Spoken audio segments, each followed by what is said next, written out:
Okay, imagine this for a second. You fall asleep in, say, 1945, then you wake up in 2020.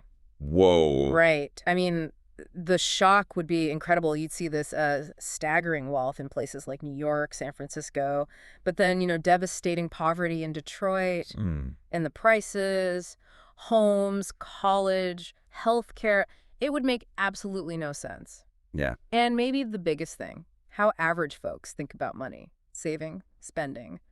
Totally different from back then. And Yeah. I bet any story you try to tell yourself about how we got from A to B, it'd probably be wrong. You just couldn't have predicted it. So, yeah, how did we get here? That really is the essential question, isn't it? If you want to understand the modern consumer's mindset, Hmm. even get a handle on where the economy might go next, you really have to trace that journey back. Okay. So that's what this deep dive is about. We're going to explore the story, the narrative of the American consumer, really starting right after World War II. We'll link the big events, try to show why we think about money the way we do today. And why those ideas are so sticky, maybe. Exactly. Why they're so hard to shake off, even when things change. All right, let's do it. So we start August 1945. Japan surrenders. New York Times calls it the happiest day in American history. Just pure joy everywhere. Absolutely. Parades, celebrations. But then, once the cheering stops, this big question mark starts hanging in the air. What happens now? And that wasn't just a casual question. It was loaded with anxiety.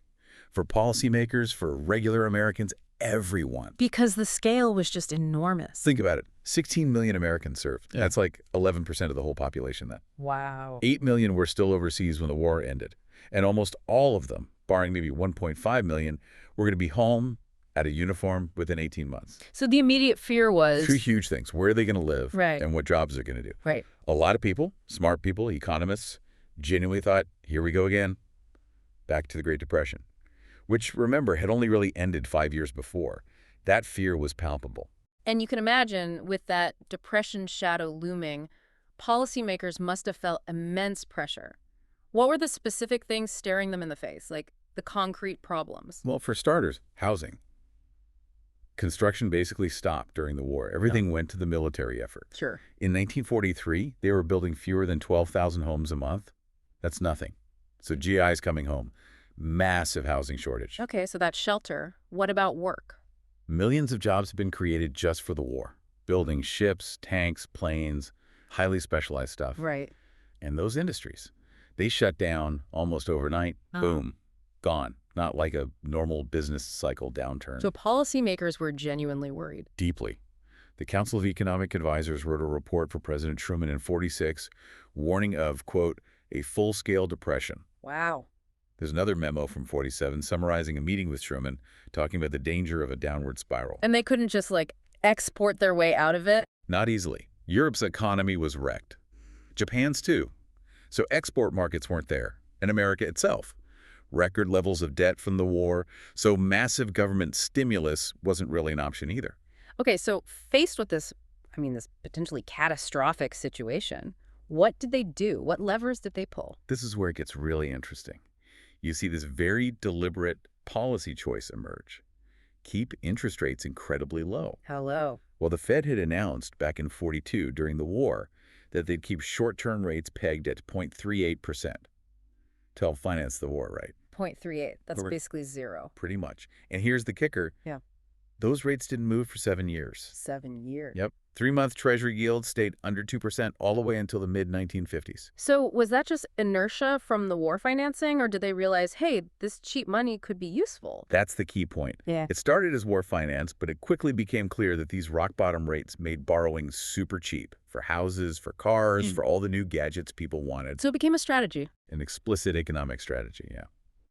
The historian Sheldon Garin talks about this shift. We went from this wartime culture of save, save, save, buy war bonds to actively encouraging people to spend. Cheap borrowing was the engine. And there were two huge things that really poured fuel on that fire, right? Absolutely. First, the GI Bill. Just transformative. How so? It gave those 16 million veterans access to mortgages like never before. Often, zero money down, no interest for the first year, fixed rates so low your mortgage payment could actually be less than rent. Unbelievable. And the second thing, An explosion in consumer credit. They started loosening the regulations that had been put in place during the Depression. okay. You get the first real credit card, Diners Club, in 1950. Then store credit, Hmm. installment plans, personal loans, payday loans. It all just took off. And you mentioned a crucial detail before Yeah. about taxes. Right. Until 1986, the interest on all debt, including your credit card debt, was tax deductible. Get out. Seriously. Seriously. Think about the incentive that creates to borrow and spend. It's baked right into the tax code for decades. Okay, so that really sets the stage. You've got cheap money, easy credit, and after the war, all this pent-up demand. People hadn't been able to buy stuff for years. Exactly. Factories were making tanks, not toasters. Yeah. So households were starved for goods. Were there other factors boosting this spending wave? Yeah, there was this sort of hidden productivity gain that came out of the Depression. How does that work? Hard times make you more productive. In a way, yeah.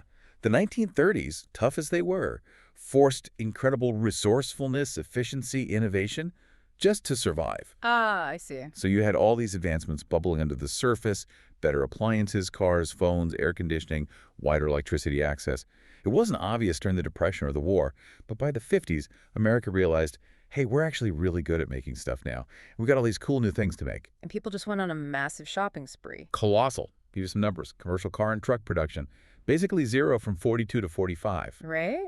Then, between 45 and 49, 21 million sold.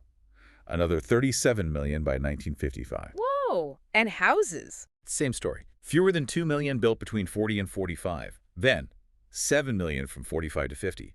Another 8 million by 1955.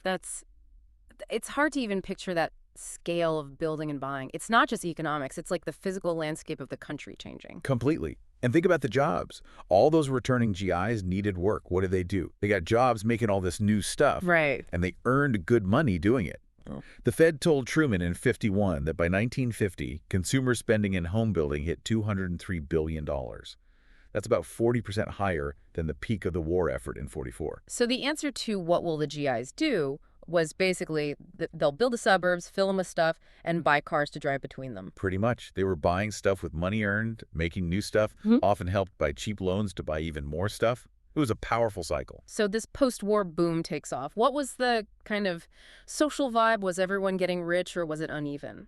You know, what's really remarkable about that period, roughly 1950 to 1980, is how much the country got richer together. Shared prosperity. You hear that term a lot. And it was real then. The gap between the rich and the poor actually narrowed significantly. How so? Well, look at the top 1% share of national income. After taxes, it fell from about 13% down to 7% by 1945. And get this, from 1950 to 1980, the real income growth for the bottom 20% of earners was almost identical to the growth for the top 5%. That's incredible. So people really felt like they were moving up together. Exactly. And it wasn't just income. It was social leveling, too. Women entered the workforce in much greater numbers. Participation went from 31% after the war to 40% by 1965. Ever. Minorities saw gains, too. Eleanor Roosevelt wrote about seeing an African-American reporter at a White House reception in 1945 mixing easily, something she said would have been unthinkable just 12 years earlier. And lifestyles became more similar. Yeah, Harper's Magazine wrote in 57 something like, "The rich man smokes the same cigarettes as the poor man, uses the same razor." There was this sense of shared experience. But Paul Graham made a great point years later about TV. Back then, there were basically 3 networks. So every night, tens of millions of families, neighbors were watching the same shows, laughing at the same jokes. What we see now only with the Super Bowl. That used to happen every night. We were literally, as he put it, in sync. That's a powerful image. And it matters, right? Because we judge our own well-being by looking at the people around us. Absolutely crucial. For most of that 45 to 80 period, most people saw their neighbors, their coworkers, living lives that felt, similar, or at least understandable, relatable, not wildly different. So with all this shared growth, how did debt fit in? Were people still scared of it after the Depression? You'd think so, but no. Household debt actually surged. It increased 5-fold between 1947 and 1957. Wow. Why? Well, that new consumer culture we talked about. Yeah. All the new things to buy. Plus, all those new ways to borrow money, credit cards, installment plans, and crucially, those super low interest rates, often subsidized. But didn't cause problems. Largely, no. Not then. Because incomes were rising so strongly across the board, people could handle the payments. And remember, people started from a very low base of debt. The Depression wiped a lot out, and wartime rationing and saving had kept borrowing down. So debt was rising, but income was rising too. Exactly. Even with that 5-fold increase, The overall household debt-to-income ratio stayed below 60% right up until the late 1970s. Which is way lower than today. Oh, much lower. Today it's over 100%, and a lot of that debt was going into homes. The homeownership rate just took off. It was 53% by 45, hit 62% by 1970. Millions became homeowners who couldn't have before. So this generation just had a different attitude towards debt. Completely different from their parents. Yeah. David Halberstam wrote about this in his book, The 50s. He said they were confident, optimistic. They didn't fear debt like the generation that lived through the Depression. They felt like, the good times were here to stay. The future had already arrived, as he put it. It sounds like a golden age in a way. America booming, doing it together, debt manageable, but obviously it didn't last forever. No. The story definitely takes a turn. Around 1973, you start seeing the cracks appear. What happened in 73? Well, a recession hit, and it was nasty. Unemployment shot up to levels not seen since the Depression. Inflation, which had been around, suddenly surged and just stuck around. It became persistent. Stagflation. Exactly. And interest rates started climbing too. Short-term rates hit 8% in 73. Remember, they were down around 2.5% just 10 years earlier. And this wasn't happening in a vacuum, right? There was other stuff going A on. lot of other stuff. The hangover from Vietnam, Right. riots in cities, Mm-hmm. the assassinations of the king, the Kennedys. There was a sense of unease, instability. Plus, America wasn't the only economic game in town anymore. Right. Japan's economy was booming, becoming a real competitor. China was starting to open up. The Middle East realized the power it had with oil. The oil embargo hit in 73, too. America's unquestioned economic dominance started to fade. So those post-war tailwinds were dying down. The economic ride got bumpier. It got uneven. That's the key word. But, and this seems crucial, people's expectations didn't change overnight, did they? That idea of shared prosperity, of living like your neighbors. That's the critical disconnect. The economic reality started to shift, become less equal, less certain.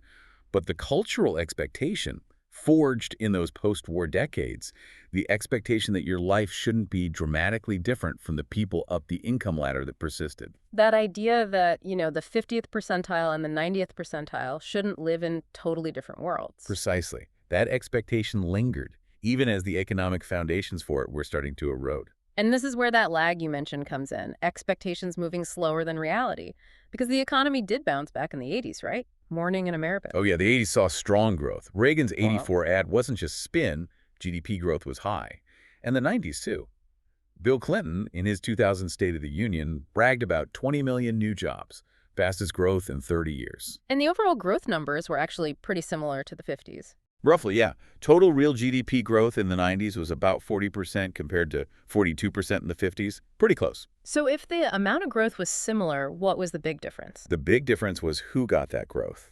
It flowed into, as one writer put it, totally different pockets. Yeah. Inequality. Berkeley. The Atlantic had a piece showing that between 93 and 2012, the top 1%'s incomes grew over 86%, the bottom 99%. Just 6.6% growth. Wow, that's a huge divergence. Huge. Joseph Stiglitz pointed out in 2011 the top 1% saw incomes rise 18% in the prior decade. Meanwhile, middle-income folks actually saw their incomes fall, especially men with just a high school degree down 12%. Okay, so you've got this sharp rise in inequality happening right when people still hold on to those two big post-war ideas. One, you should live kind of like everyone else. And two, it's okay to use debt to get there. That sounds like a recipe for trouble. It's the recipe for what some people call the big stretch. The big stretch. Yeah. As the incomes of that top group soared, their lifestyles pulled away. Bigger houses, fancier cars, private schools, elaborate vacations. And everyone else is watching this. Everyone else is watching. First through glossy magazines and TV ads in the 80s and 90s. Later amplified massively by the internet and social media, that old keeping up with the Joneses impulse, which only kind of innocent when everyone's income was rising together. It becomes something much more stressful when the gap widens. Exactly. It becomes almost impossible to keep up without stretching financially, usually with debt. Can you give us an example? Make it concrete. Sure. Think of, like, Joe. He's an investment banker, making, say, $900,000 a year. He buys a 4,000-square-foot house, leases 2 new Mercedes, sends his kids to Pepperdine. He can afford it. Okay. Then there's Peter. He's a bank branch manager, makes $80,000. Decent income, but nowhere near Joe's.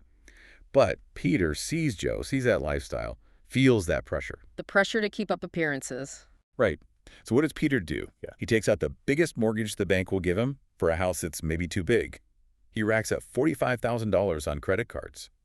Leases 2 cars he can't really afford. His kids end up graduating with a mountain of student loan debt. He's stretching. He's stretching, Yeah. trying to maintain a semblance of that upper middle class lifestyle that's drifting further away from his income level. And the data shows this wasn't just anecdotal. Oh, the numbers are clear. Yeah. The median size of a new American home grew by 50% between the early 80s and the 2000s, even while median wages were basically flat. 50% bigger. Yeah. And nearly half of new homes had 4 or more bedrooms by the 2000s, up from just 18% in 1983. People were buying way more house than they used to. Way more house. And cars, too. The average inflation-adjusted car loan, it more than doubled between 1975 and 2003, went from about $12,300 to nearly $28,000. Wow. Plus, the explosion in college costs and student debt we all know about. So all this stretching meant more debt. A lot more debt. That household debt-to-income ratio, it climbed from that sub-60% level in the 70s past 100%, hitting over 130% by 2007. Even while interest rates were coming down in the 90s and 2000s? Even then, because people were borrowing so much more. And critically, the burden wasn't shared equally. Lower-income households ended up spending a much larger chunk of their income servicing debt, like 14% for the lowest income groups versus 8% for the highest. That just feels unsustainable. It was. It brings to mind the economist Hyman Minsky. He talked about how debt crises start. It's that moment when people or systems have taken on more debt than they can actually handle. The Wile E. Coyote moment. Exactly. You're running along, everything seems fine, then you look down, realize there's nothing under you, and gravity takes over. Which is pretty much what happened in 2008. Precisely. The great financial crisis. Okay, so 2008 happens, huge crash. Afterwards, people did pay down some debt, deleveraged a bit, and interest rates went to near zero again. Household debt payments are actually lower now relative to income than they've been in decades. That's true, on average. But did the policies put in place after the crash fix the underlying problem? Or did they maybe even reinforce some of those inequality trends? That's a really important and kind of controversial point. Yeah. The policies were arguably necessary to stop a complete meltdown, a second Great Depression. Right. Things like quantitative easing, bailouts. Exactly. But those policies, while maybe necessary, did tend to benefit asset owners more than wage earners. QE boosted stock prices and real estate helps people who own those things. Which tend to be wealthier people. Generally, yes. The Fed stepping in to backstop corporate debt, again, helps bondholders, corporations. Tax cuts over the last couple of decades have also tended to favor higher earners. So it's not that the policies were necessarily wrong, but they maybe didn't address or even worsen that underlying divergence. You could argue that. There are symptoms of a system where maybe the economy just works better for some people than others, where success isn't as broadly distributed as it felt like it was in that post-war era. And why do those old expectations persist? Why do people still cling to that idea of a broad middle class where everyone lives similar lives? Because it felt good. I mean, Yeah. really good. For a lot of people, for a long time when it was largely true. That sense of shared prosperity, of common experience. It's a powerful, attractive ideal. It's really hard to let go of something that felt that good, even when the facts on the ground have changed. And that gap, that disconnect between the expectation and the reality, Yeah, that fuels a lot of the frustration we see, doesn't it? absolutely. Think about the political movements we've seen bubble up. The Tea Party on the right, Occupy Wall Street on the left, Brexit, Donald Trump's election. Different groups, different proposed solutions. Totally different groups, often with opposing views, but you could argue they're all shouting in their own way because they feel like stuff isn't working for them. Within that old framework. Within the context of that post-war expectation that stuff should work out roughly the same for roughly everyone.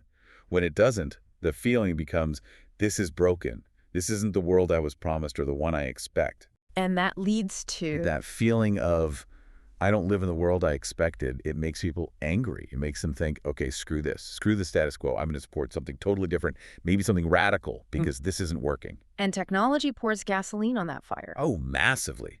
Social media, Facebook, Instagram constantly shows you curated versions of how other people live, often making the gap seem even larger. Cable news can create echo chambers that reinforce grievances. Benedict Evans made the point that economic outcomes used to be more localized, less visible now. Everything's global, instant, and right in your face. It just intensifies the comparisons and the discontent. So, looking forward, are we just stuck in this loop? Expectations from the past clashing with the reality of today? Is there a way out? Well, I try not to be too pessimistic. Economics runs in cycles. Things change. And there are some positive signs now? There are. Unemployment is low. We've seen periods recently where wages for lower-income workers have actually grown faster than for high-income workers, which is a reversal of a long-term trend. College costs, once you factor in grants and aid, seem to be stabilizing somewhat. And maybe we forget the progress in other areas. I think so. If you really step back and think about the massive improvements since the 1950s in healthcare, technology, communication, travel, civil rights, opportunities for women and minorities, most people wouldn't actually want to trade today for the 1950s, even with the shared prosperity aspect. But that core problem remains. Expectations change slowly. Much slower than reality. That's the central theme, really. Even if we started a new boom tomorrow, a new era of broadly shared growth, that feeling, that deeply ingrained belief that the odds are stacked against everyone but those at the top, that could linger for a generation or more. So, that feeling of this isn't working, the demand for something radically new right now that might be with us for a while? It very well could be. It Hmm. just shows how the decisions made, the culture created way back after World War II, are still echoing today. History isn't just dusty dates. It's, as the saying goes, just one damn thing after another, all connected. So pulling it all together, this whole journey from that post-war moment of fear and uncertainty to deliberately building a consumer society on cheap credit, finding that amazing shared prosperity, and then watching that fray into inequality and unsustainable debt, it's really baked into how Americans think and feel about money today. Those expectations set back then, they're powerful. They shape our reactions to the economy now, even when the underlying reality is very different. It leaves you wondering then, what does it really mean when our collective hopes or expectations are out of sync with the economic facts on the ground? How do you, listening right now, navigate that gap yourself? The gap between the life you aspire to, maybe based on those older ideals, and the actual economic situation today. What could help align those things better? And maybe more importantly, what happens personally and for society if they don't align? Something to think about.